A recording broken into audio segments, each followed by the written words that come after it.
Hi guys, this is Anu from KNR. ఈరోజు మనం bachelor స్టైల్స్లో తొందరగా టమాటా ఎగ్ కర్రీ ఎట్లా చేసుకోవాలో తెలుసుకుందాం. Within 2 minutes.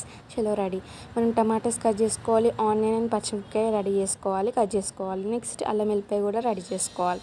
అలా మనం స్టవ్ మీద గిన్నె పెట్టేసుకొని ఆయిల్ పోసుకోవాలి. ఆయిల్ పోసుకున్న తర్వాత టమాటా పచ్చిమిరపకాయలు వేసేసి ఈ కలర్ వచ్చిన తర్వాత next we have to add some పసుపు వేసుకోవాలి. కొంచెం వేసుకోవాలి, ఎందుకంటే చేదు వస్తుంది కాబట్టి.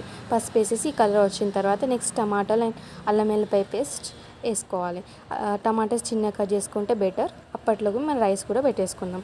సో రైస్ కూడా రెడీ అయిపోతుంది. నెక్స్ట్ మనం ఈ టమాటా కొంచెం మగ్గాలి అంటే మనం ఫస్ట్ కలుపుకొని మూత పెట్టేసుకోవాలి. మూత పెట్టేసుకుంటే ఏమవుతుందంటే అవి దగ్గరకు వచ్చి మంచిగా మెత్తగా అయిపోతాయి. సో మగ్గుతాయి బాగా. సో అట్లా మనం ఒక లిడ్ 5 minutes వరకు పెట్టేసి మళ్ళీ కలిపేసి మళ్ళీ మూత పెట్టాను మెత్తగా అయ్యే వరకు. సో అప్పటి వరకు రైస్ కూడా రెడీ అయిపోతుంది. మీకు ఎగ్స్ కూడా రెడీ పెట్టుకోండి, ఎన్ని ఎగ్స్ కావాలో అన్ని. నెక్స్ట్ మనం మూత పెట్టేసిన తర్వాత ఒక 5 minutes తర్వాత మూత తీస్తే మనకి ఇలా మెత్తగా ఈ కన్సిస్టెన్సీ రావాలి. నెక్స్ట్ నేను వాటర్ పోసిన, అందులో వాటర్ పోసి ఉప్పు కారం వేసేసిన. సో అట్లా కొంచెం లూజ్ వేసి ఎగ్స్ కూడా వేసేసిన. 5 eggs వేసేసిన. మేము 5 eggs తింటాం కాబట్టి సో 5 eggs వేసేసిన తర్వాత కొంచెం మూత పెట్టిన తర్వాత మళ్ళీ మూత తీసి ఇట్లా ఎగ్ కర్రీ ఎగ్స్ అనేది రివర్స్ వేసుకోవాలి.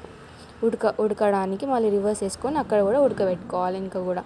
సో ఇట్లా మనం ఎగ్ కర్రీ చేసుకోవచ్చు. వితిన్ 2 minutes తొందర అయిపోతుంది. బ్యాచిలర్స్ ఎవరైతే ఉన్నారో లైక్ ఇట్లా చాలా టేస్ట్ బాగుంటుంది, ట్రై చేయండి. మీకు మసాలా వేసుకోవాలనుకుంటే వేసుకోవచ్చు, లాస్ట్ కొత్తిమీర వేసుకోవచ్చు, బాగుంటుంది. వేడిగా ఎంజాయ్ చేయడమే. This is all for today. Bye bye. Please subscribe, like and share and comment. This is Anu from Kerala. So for this bachelors, bye bye.